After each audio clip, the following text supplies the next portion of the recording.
Hello नमस्कार दोस्तों, स्वागत है आप सभी का ड्रीम एग्जाम स्टडी प्लेटफॉर्म पर। दोस्तों आज हम इस वीडियो में देखने वाले हैं आरपीएफ कांस्टेबल और एसआई भर्ती 2024 के संबंध में भारतीय राज्य व्यवस्था व संविधान की क्लास नंबर 6। दोस्तों इस क्लास में हम क्वेश्चन नंबर 151 से क्वेश्चन नंबर 180 तक देखने वाले हैं, जो आपकी परीक्षा की दृष्टि से अति महत्वपूर्ण होने वाले हैं। तो दोस्तों वीडियो को शुरू करने से पहले आपसे एक निवेदन है कि यदि आप चैनल पर नए हैं तो चैनल को कर लीजिए सब्सक्राइब और साथ में बनी बेल आइकन भी दबा लीजिए, ताकि जब भी हम अगला वीडियो अपलोड करें आप तक नोटिफिकेशन सबसे पहले पहुंच जाए। चलिए दोस्तों वीडियो को शुरू करते हैं। दोस्तों क्वेश्चन नंबर 151, हमारे संविधान के अनुसार निम्नलिखित में से कौन सा अधिकार मौलिक अधिकार नहीं है। दोस्तों परीक्षा की दृष्टि से इंपॉर्टेंट क्वेश्चन है। धर्मनिरपेक्षता का अधिकार, संपत्ति का अधिकार, शोषण के विरुद्ध अधिकार या दोस्तों समानता का अधिकार। बताइए कौन सा अधिकार है जो दोस्तों मौलिक अधिकार नहीं है।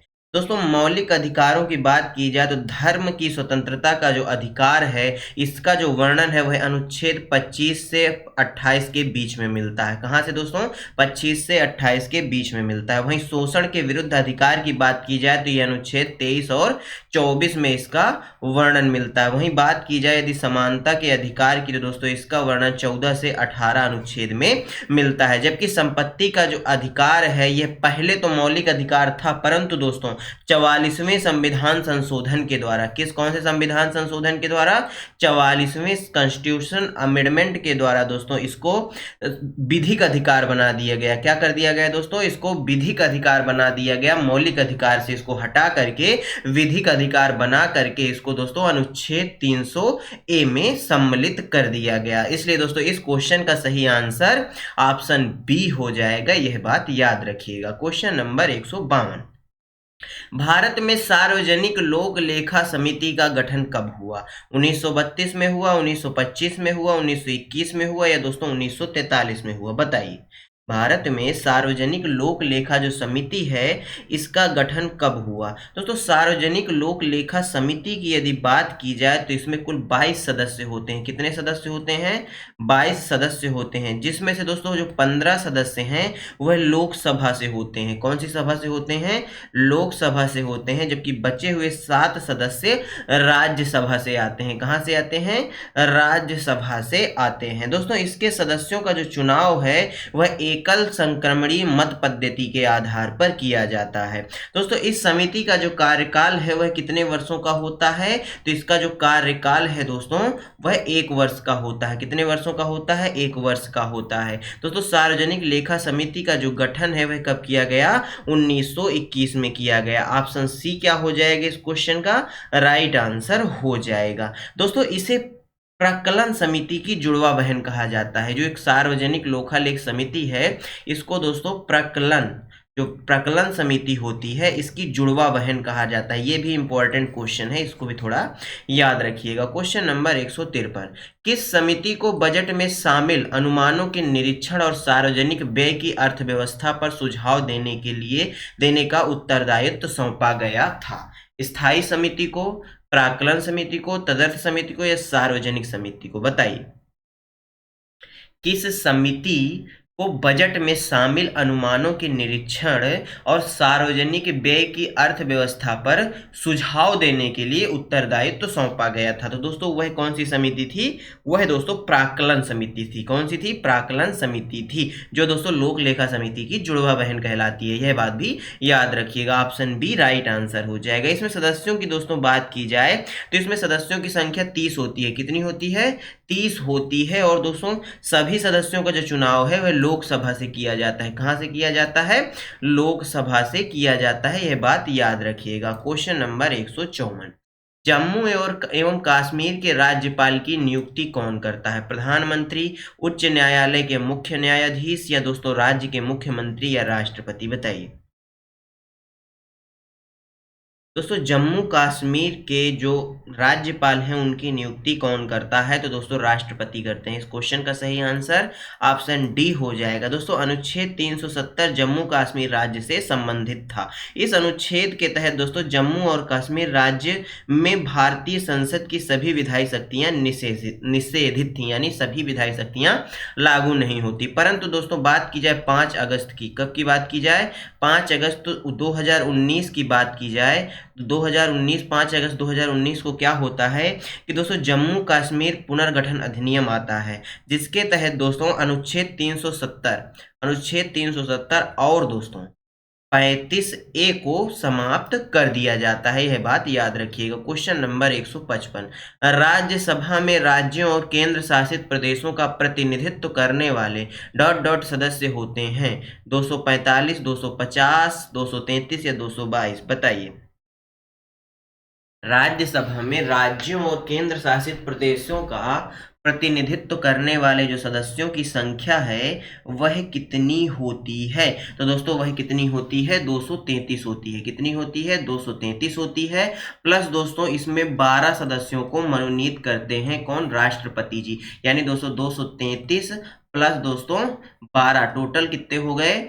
टोटल दोस्तों कितने हो गए? 245 सदस्य हो गए। लेकिन इसमें क्वेश्चन में पूछा है राज्यों और केंद्र शासित प्रदेशों का प्रतिनिधित्व करने वाले 233 ही होते हैं। ऑप्शन सी राइट आंसर हो जाएगा। यदि कुल पूछ ले तो 245 बताइएगा। Option C right. Question number 156 दोस्तों, क्या भारत के राष्ट्रपति ने अब तक वित्तीय आपातकाल घोषित किया है?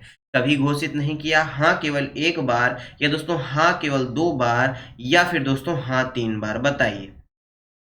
क्या भारत में आज तक कभी भी वित्तीय आपातकाल यानी आर्थिक संकट लगा है? तो दोस्तों इसका जवाब है नहीं, कभी घोषित नहीं हुआ। यानी ऑप्शन ए राइट आंसर हो जाएगा। बात की जाए वित्तीय आपातकाल की तो दोस्तों इसका वर्णन कहाँ मिलता है? इसका वर्णन आपको अनुच्छेद 360 में मिलेगा। कहाँ मिलेगा? अनुच्छेद 360 में मिलेगा। दोस्तों वित्तीय आपातकाल के लिए कोई भी समय सीमा निर्धारित नहीं होती। क्या दोस्तों? इसकी कोई भी समय सीमा निर्धारित नहीं होती है। क्वेश्चन नंबर दोस्तों 157, मुख्य चुनाव आयुक्त के कार्यकाल कितना होता है? माफ करिएगा दोस्तों, मुख्य चुनाव आयुक्त के कार्यालय का कार्यकाल कितना होता है? 6 वर्ष, 3 वर्ष, 5 वर्ष या 4 वर्ष, बताइए। दोस्तों चीफ इलेक्शन कमिश्नर यानी दोस्तों मुख्य चुनाव आयुक्त जो होते हैं इनका जो कार्यकाल है संविधान के अनुसार 6 वर्ष या दोस्तों 65 वर्ष की आयु तक इनका कार्यकाल होता है। यानी या तो वह व्यक्ति 65 वर्ष का हो जाए तब वह रिटायर हो जाएगा, या उसका कार्यकाल 6 वर्ष पूर्ण हो जाए तब वह रिटायर हो जाएगा। दोस्तों बात की जाए मुख्य चुनाव आयुक्त के भारत के निर्वाचन आयोग का क्या होता है? प्रमुख होता है। दोस्तों निर्वाचन आयोग को संविधान के अनुच्छेद 324 के तहत संसद, विधानमंडल, राष्ट्रपति, उपराष्ट्रपति के पदों के निर्वाचन का संचालन, निर्देशन व नियंत्रण का उत्तरदायित्व तो सौंपा जाता है। ऑप्शन ए करेक्ट आंसर है। क्वेश्चन नंबर दोस्तों 158, निम्नलिखित में से कौन सी भाषा को भारत सरकार की राजभाषा के रूप में घोषित किया गया है? बंगाली को, तेलुगु को, तमिल को या हिंदी को, बताइए कौन सी भाषा है जो भारत की राजभाषा है? तो दोस्तों भारत की जो राजभाषा है वह हिंदी है, यह आप सभी जानते हैं। संविधान की जो दोस्तों 8वीं अनुसूची है वह दोस्तों भारत की आधिकारिक भाषाओं से संबंधित है। दोस्तों 22 भाषाओं को मान्यता दी गई है संविधान की 8वीं अनुसूची में। आपसे क्वेश्चन पूछ सकता है कि बताइए भारतीय संविधान में सम्मिलित भाषाओं की संख्या कितनी है? तो दोस्तों 22 भाषाएं हैं। इनका जो उल्लेख है दोस्तों वह संविधान के किस भाग में मिलता है? भाग 17 में मिलता है। किसमें मिलता है? भाग 17 में इसका उल्लेख मिलता है, और यह अनुच्छेद 343 से 351 तक फैला हुआ है भाषा के संबंध में। यह बातें याद रखिएगा। क्वेश्चन नंबर 159, मंत्री परिषद के सदस्यों की अधिकतम संख्या का निर्धारण किस संविधान संशोधन अधिनियम द्वारा किया गया था? 91वां, 99, 86 या 97, बताइए। मंत्री परिषद के सदस्यों की अधिकतम संख्या है इसका निर्धारण किस संविधान संशोधन के द्वारा किया गया था? दोस्तों इसका निर्धारण 91वें संविधान संशोधन के द्वारा किया गया था। और यह संविधान संशोधन कब किया गया था? 2003 में किया गया था। दोस्तों केंद्र में लोकसभा के कुल सदस्यों के 15% से अधिक सदस्य मंत्री परिषद में नियुक्त नहीं होंगे। दोस्तों राज्यों के मंत्री परिषद के आकार को भी निश्चित कर दिया गया। इसमें भी विधानसभा लोकसभा के सदस्यों की कुल संख्या दोस्तों 15% से अधिक नहीं होगी। दोस्तों 99वां संविधान संशोधन किससे संबंधित है? दोस्तों 99वां जो संविधान संशोधन है यह 2014 का है। कब का है? 2014 का है। इसके तहत दोस्तों राष्ट्रीय न्यायिक नियुक्ति आयोग से संबंधित यह संशोधन था, जिसे दोस्तों सुप्रीम कोर्ट ने असंवैधानिक करार कर दिया था। दोस्तों ध्यान रखिएगा, यह क्वेश्चन आपसे परीक्षा में पूछ सकता है कि बताइए किस संविधान संशोधन को माननीय सुप्रीम कोर्ट ने असंवैधानिक घोषित किया। तो 99वां जो संविधान संशोधन था वह था। दोस्तों बात की जाए 86वें संविधान संशोधन की, तो दोस्तों यह 2002 में किया गया था। कब किया गया था? 2002 में किया गया था। इस संशोधन द्वारा दोस्तों 6 से 14 वर्ष तक के बच्चों के लिए दोस्तों निःशुल्क शिक्षा का अधिकार का कानून बनाना था। यानी दोस्तों निःशुल्क शिक्षा का जो अधिकार है वह 96वें संविधान संशोधन से प्राप्त हुआ। बात की जाए 97वें संविधान संशोधन की, तो दोस्तों यह सहकारी समिति से संबंधित है और यह 2011 में किया गया था।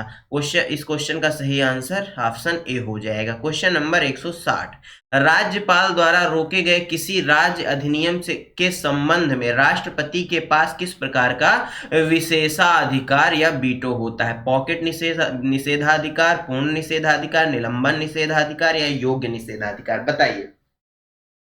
जो राज्यपाल, मान लीजिए कोई अधिनियम कोई भी राज्य की विधानसभा पास करती है और वह राज्यपाल के पास साइन करने के लिए भेजा जाता है, राज्यपाल जी उसको रोक लेते हैं, उस पर साइन नहीं करते, तो इसके संबंध में राष्ट्रपति जी के पास कौन सा अधिकार होता है? तो दोस्तों राष्ट्रपति जी के पास पूर्ण निषेधाधिकार होता है। क्या होता है? पूर्ण निषेधाधिकार होता है। और इस शक्ति का जो वर्णन है राष्ट्रपति जी की वह अनुच्छेद 111 में दी गई है। दोस्तों अनुच्छेद 200 के बारे में थोड़ा जान लीजिए। अनुच्छेद 200 के अनुसार राज्य विधायिका द्वारा पारित विधेयक को दी गई सहमति के संबंध में राज्यपाल की शक्ति और राष्ट्रपति के विचार के लिए विधेयक को आरक्षित करने से संबंधित है। दोस्तों संसद द्वारा भेजे गए विधेयक पर राष्ट्रपति द्वारा कोई कार्यवाही न करना क्या कहलाता है? दोस्तों पूर्ण निषेधाधिकार कहलाता है। ऑप्शन बी क्या हो जाएगा? राइट आंसर हो जाएगा। क्वेश्चन नंबर 161, शब्द प्राइमस इंटर पारेस निम्नलिखित में से किसे दर्शाता है? राष्ट्रपति, गृह मंत्री, प्रधानमंत्री या कैबिनेट मंत्री? बताइए। प्राइमस इंटर पारेस किसे दर्शाता है? यह जो शब्द है दोस्तों, यह शब्द किससे संबंधित है? यह शब्द दोस्तों प्रधानमंत्री से संबंधित है। किससे दोस्तों?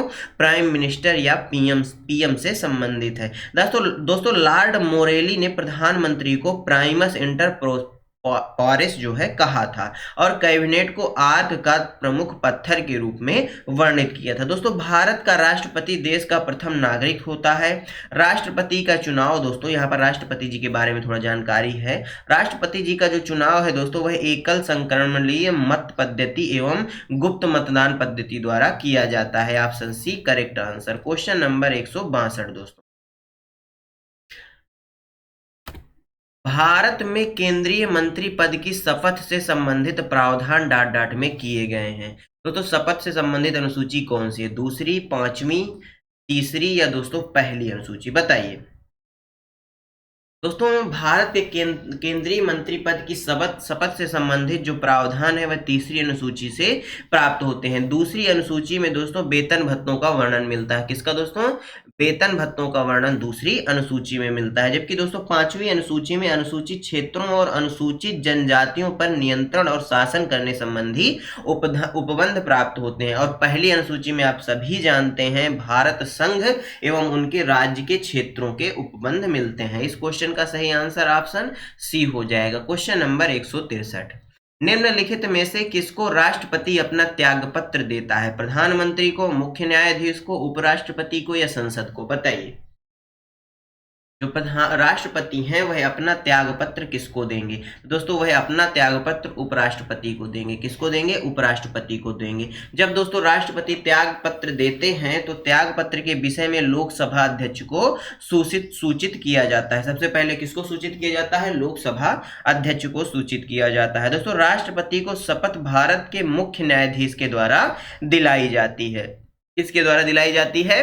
चीफ जस्टिस ऑफ इंडिया यानी मुख्य न्यायाधीश के द्वारा राष्ट्रपति जी को शपथ दिलाई जाती है। दोस्तों प्रधानमंत्री की बात की जाए तो प्रधानमंत्री सदन का नेता होता है और प्रधानमंत्री की नियुक्ति राष्ट्रपति जी करते हैं। दोस्तों मुख्य न्यायाधीश की नियुक्ति जो है सीजेआई जो है हमारे, उनकी नियुक्ति भी कौन करते हैं? राष्ट्रपति करते हैं। यह बात भी याद रखिएगा। दोस्तों संसद का जो उल्लेख है वह संविधान के अनुच्छेद 79 में मिलता है। यह बात भी याद रखिएगा। क्वेश्चन नंबर 164, उपराष्ट्रपति डॉट डॉट के पदेन अध्यक्ष होते हैं? लोकसभा के, राज्यसभा के, राष्ट्रीय विकास परिषद के या योजना आयोग के? बताइए। दोस्तों जो उपराष्ट्रपति जी हैं यह दोस्तों राज्यसभा के पदेन सभापति होते हैं। किसके दोस्तों? राज्यसभा के पदेन सभापति होते हैं। दोस्तों उपराष्ट्रपति को शपथ राष्ट्रपति द्वारा दिलाई जाती है। किसके द्वारा दिलाई जाती है? राष्ट्रपति जी द्वारा उपराष्ट्रपति को शपथ दिलाई जाती है। दोस्तों उपराष्ट्रपति अपना त्याग पत्र यदि देना चाहें तो वह राष्ट्रपति जी को ही देंगे। दोस्तों भारतीय संविधान का जो अनुच्छेद 63 है वह उपराष्ट्रपति से संबंधित है। लोकसभा का उल्लेख, दोस्तों लोकसभा का जो उल्लेख है वह अनुच्छेद 81 में मिलता है। यह बात याद रखिएगा। दोस्तों राष्ट्रीय विकास परिषद की बात की जाए तो इसके जो अध्यक्ष हैं वह पीएम होते हैं। कौन होते हैं? सिटिंग प्राइम मिनिस्टर होते हैं। और दोस्तों इसका जो गठन है वह 1952 में किया गया था। यह बात याद रखिएगा। दोस्तों योजना आयोग का प्रमुख कार्य पंचवर्षीय योजना बनाना है, जिसका नाम बदलकर नीति आयोग कर दिया गया है। क्या कर दिया गया है? नीति आयोग कर दिया गया है। और इसके जो अध्यक्ष हैं वह पीएम होते हैं। यह बात भी याद रखिएगा। क्वेश्चन नंबर 165, भारत में केंद्रीय मंत्री परिषद का प्रमुख कौन होता है? राज्यसभा अध्यक्ष, लोकसभा अध्यक्ष, राष्ट्रपति या प्रधानमंत्री? बताइए। भारत में केंद्रीय मंत्री परिषद का प्रमुख कौन होता है? तो दोस्तों प्रधानमंत्री होते हैं। कौन होता है? प्रधानमंत्री होते हैं। यह बात याद रखिएगा। दोस्तों अनुच्छेद 53 में संघ की कार्यपालिका शक्ति का वर्णन है। उसमें लिखा गया है कि जो संघ की कार्यपालिका शक्ति है वह राष्ट्रपति में निहित होती है। यह बात भी याद रखिएगा। क्वेश्चन नंबर 166, भारत के राष्ट्रपति का कार्यकाल होता है 5 वर्ष, 1 वर्ष, 6 वर्ष या 4 वर्ष? बताइए।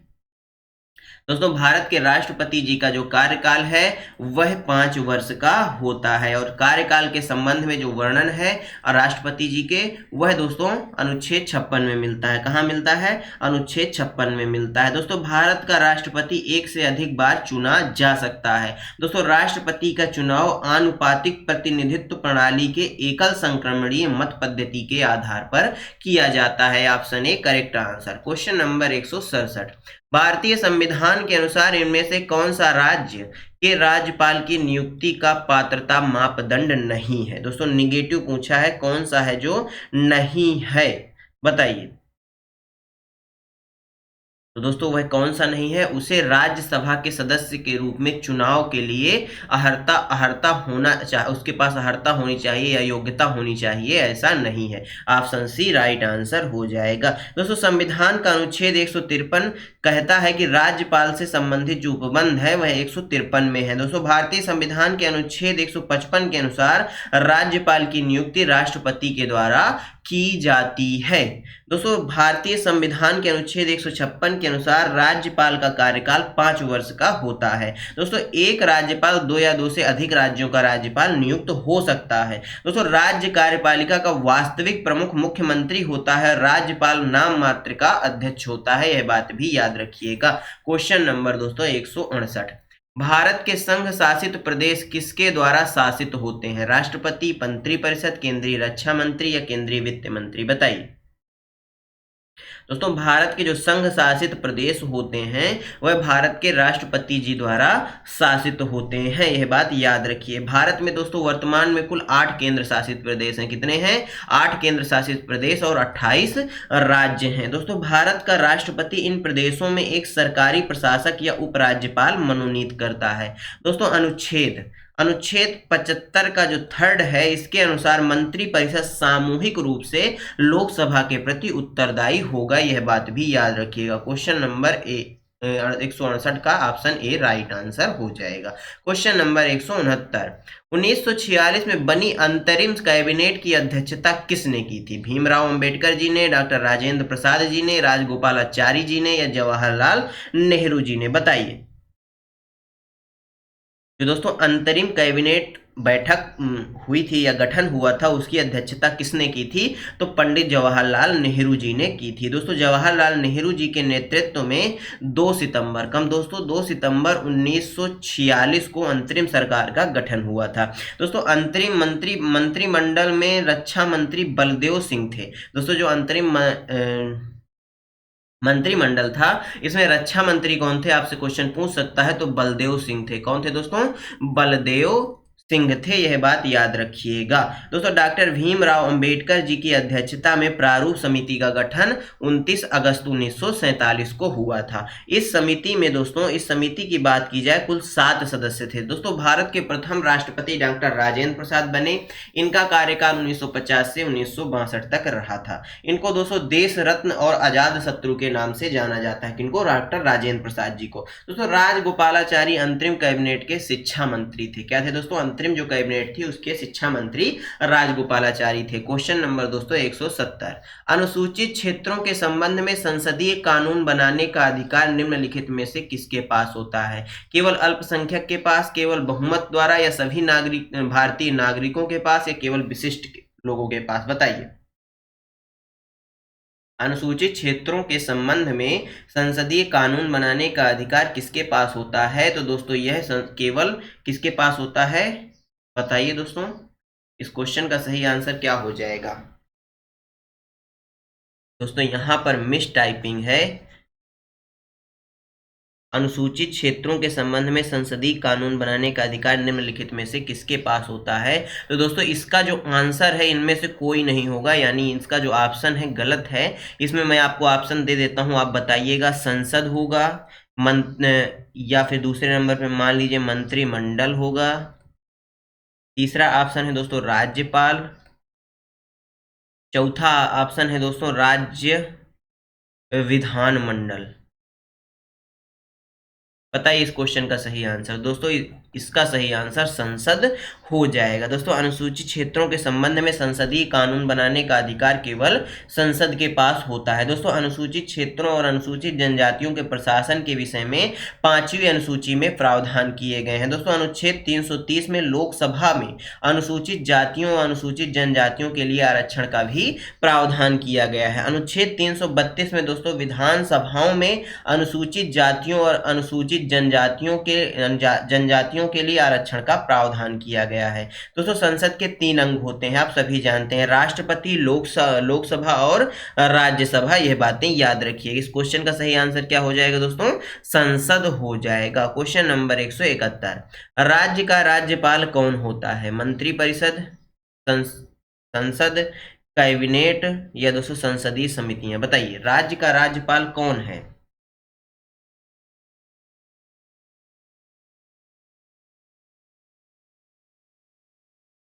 बताइए दोस्तों इस क्वेश्चन का सही आंसर क्या हो जाएगा? राज्य का राज्यपाल क्या होता है? दोस्तों राज्यपाल कैबिनेट का प्रमुख होता है। क्या होता है? कैबिनेट का प्रमुख होता है, या राज्यपाल राज्य का संवैधानिक प्रमुख भी होता है। वह दोस्तों मंत्रिपरिषद की सलाह से कार्य करता है। दोस्तों अनुच्छेद 155 में वर्णन है कि राज्यपाल की नियुक्ति राष्ट्रपति के द्वारा केंद्रीय मंत्रिमंडल की सिफारिश पर की जाती है। दोस्तों अनुच्छेद 74 में मंत्रिपरिषद के गठन के विषय में उल्लेख है। मंत्रिपरिषद का गठन राष्ट्रपति को कार्यपालिका से संबंधित कार्यों में सलाह देने के लिए किया जाता है। यह बात याद रखिएगा। दोस्तों राज्य का राज्यपाल कौन होता है? तो दोस्तों कौन होता है? संवैधानिक प्रमुख होता है, या कैबिनेट का प्रमुख होता है? यहाँ पर दोस्तों आपको ऑप्शन संवैधानिक, राज्य का संवैधानिक प्रमुख भी मिल सकता है, यह बात भी याद रखिएगा। कैबिनेट, या तो आपको दोस्तों ये कैबिनेट ही मिलेगा, लेकिन दोस्तों ज्यादातर जगहों पर आपको संवैधानिक, राज्य का संवैधानिक प्रमुख ऑप्शन मिलेगा। तो इसका सही आंसर ऑप्शन सी संवैधानिक प्रमुख, या दोस्तों कैबिनेट का प्रमुख, यह भी आप कह सकते हैं। यह बात याद रखिएगा। क्वेश्चन नंबर 172, पहली बार प्रधानमंत्री पद की शपथ लेते समय इनमें से किसकी आयु सर्वाधिक थी? मोरारजी देसाई, अटल बिहारी वाजपेयी जी, बीपी सिंह जी, या चौधरी चरण सिंह जी? बताइए। यानी दोस्तों सबसे अधिक किसकी आयु सर्वाधिक है? सबसे अधिक आयु के प्रधानमंत्री कौन थे, यह पूछा गया है। तो दोस्तों वह कौन थे, मोरारजी देसाई साहब थे। कौन थे, मोरारजी देसाई जी। ऑप्शन ए राइट आंसर हो जाएगा। इन्होंने दोस्तों 81 वर्ष की आयु में प्रधानमंत्री की शपथ ली थी, यह बात याद रखिएगा। मोरारजी देसाई देश के चौथे प्रधानमंत्री थे और इनका जो कार्यकाल है वह दोस्तों 1977 से 1979 तक रहा था, यह बात भी याद रखिएगा। दोस्तों अटल बिहारी वाजपेयी जी ने 3 बार प्रधानमंत्री पद की शपथ ली थी। ये सबसे कम समय 13 दिन के लिए प्रधानमंत्री बने थे। कौन, अटल बिहारी वाजपेयी जी, यह बात भी याद रखिएगा। क्वेश्चन नंबर दोस्तों 173, राज्य में राष्ट्रपति शासन का मतलब है कि राज्य का शासन डॉट डॉट द्वारा चलाया जाएगा। सीधे राष्ट्रपति द्वारा, आईएएस अधिकारी द्वारा, राज्य का राज्यपाल द्वारा या राष्ट्रपति द्वारा नामित मुख्यमंत्री के द्वारा, बताइए। तो दोस्तों इसका सीधा सा मतलब है कि जो शासन है वह राष्ट्रपति जी द्वारा सीधे चलाएंगे। ऑप्शन बी राइट आंसर हो जाएगा। दोस्तों राष्ट्रपति, राज्य का शासन जो है राष्ट्रपति जी के हाथों में चला जाएगा। दोस्तों अनुच्छेद 356 राज्य में राष्ट्रपति को आपातकाल लगाने की अनुमति प्रदान करता है, यह बात याद रखिए। कौन सा, अनुच्छेद 356। क्वेश्चन नंबर 174, उपराष्ट्रपति का डॉट डॉट एक सदस्य है। राज्यसभा का, लोकसभा का, ना तो लोक सदन का ना ही राज्यसभा का, या दोनों सदनों का, बताइए। उपराष्ट्रपति कहाँ का सदस्य है।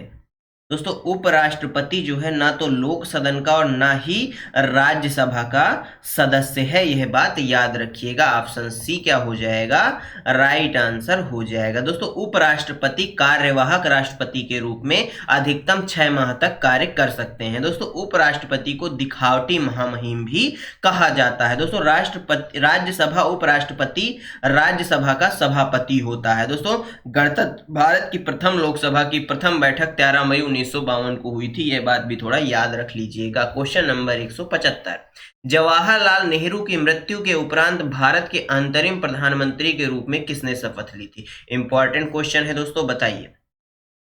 तो दोस्तों वह थे गुलजारी लाल नंदा जी, यानी पंडित जवाहरलाल नेहरू जी का जब देहांत हो जाता है तो दोस्तों उस समय अंतरिम प्रधानमंत्री के रूप में गुलजारी लाल नंदा साहब ने क्या किया था दोस्तों, शपथ ली थी। जवाहरलाल नेहरू जो प्रधानमंत्री थे, नेहरू 1947 से 1964 तक लगातार 3 बार भारत के प्रधानमंत्री पद पर रहे थे, यह बात भी याद रखिएगा। जवाहरलाल नेहरू प्रथम प्रधानमंत्री थे जिनके विरुद्ध दोस्तों लोकसभा में अविश्वास प्रस्ताव प्रस्तुत किया गया था। इंदिरा गांधी भारत की प्रथम और अब तक एकमात्र महिला प्रधानमंत्री रही हैं, यह बात भी याद रखिएगा।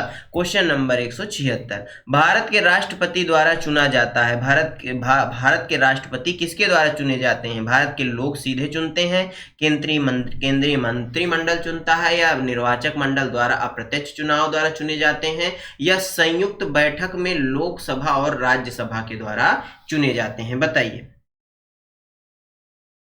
भारत के राष्ट्रपति जी का चुनाव किस प्रकार होता है। दोस्तों निर्वाचक मंडल द्वारा अप्रत्यक्ष रूप से भारत के राष्ट्रपति जी का चुनाव होता है, यह बात याद रखिएगा।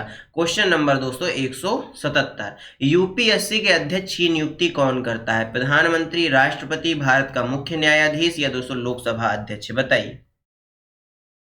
यूपीएससी के अध्यक्ष पद पर अध्यक्ष की नियुक्ति कौन करता है।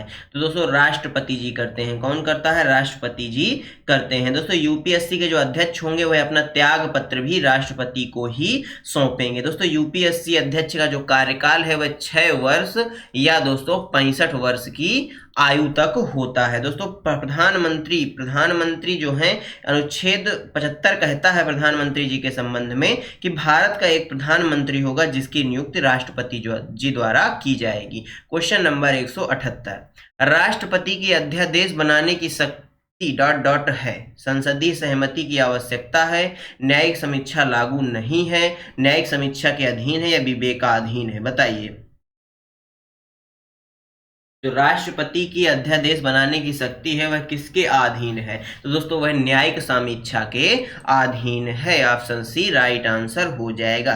तो राष्ट्रपति को अध्यादेश जारी करने की जो शक्ति है अनुच्छेद 123 में मिली हुई है। दोस्तों अध्यादेश का 6 हफ्ते के भीतर पारित होना अनिवार्य होता है, अन्यथा यह निरस्त माना जाता है। दोस्तों राष्ट्रपति कभी भी अध्यादेश को वापस ले सकते हैं। दोस्तों राष्ट्रपति अध्यादेश प्रधानमंत्री और कैबिनेट की सिफारिश पर जारी करते हैं, यह बात याद रखिएगा। क्वेश्चन नंबर 179, भारत के राष्ट्रपति के पास किस तरह की विवेकाधीन शक्ति है? इनमें से कोई नहीं, संवैधानिक विवेकाधीन, वैधानिक विवेक या दोस्तों स्थिति परक विवेक, बताइए।